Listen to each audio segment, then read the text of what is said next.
Tunashukuru Mungu kwa kuweza kutupa uhai mpaka kutimiza hili azma yetu ambayo imetuleta hapa. Jingine sana kushukuru uongozi wa Simba Sports Club, maana hii heshima waliotupa ni kubwa sana mno, na hii sio mara ya kwanza. Hii nadhani itakuwa kama mwendelezo wa sisi kusaminiwa kwenye klabu ya Simba.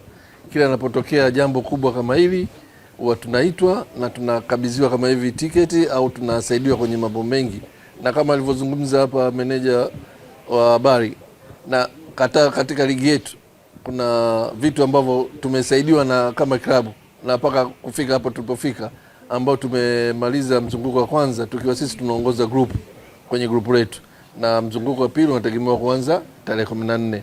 Kwa hiyo tunawashukuru sana uongozi kwa kututhamini, maanake bila wao kuna vitu sisi hatuwezi kwenda.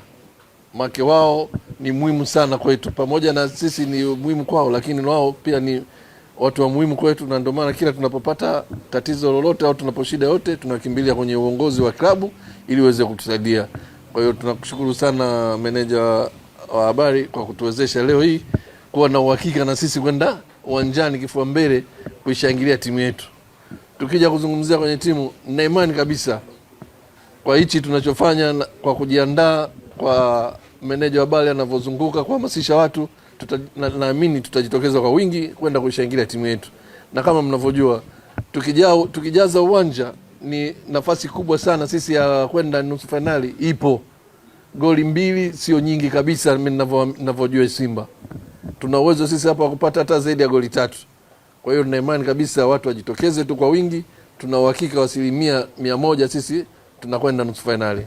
Asanteni. Asante sana. Jobu, ulihudumu pale kama meneja, ulisimamia Simba na kuongoza wachezaji katika mechi ngumu, na hii mechi iliyokuwepo mechi muhimu ya kutinga hatua nusu finali na hata Simba kuvunja historia ya kuishia robo finali. Labda neno gani linaenda kwa wachezaji? Mimi nadhani muhimu wachezaji wajue nini wanatakiwa ndani ya Simba. Unajua Simba ni kitu kikubwa sana, ni kitu kikubwa mno.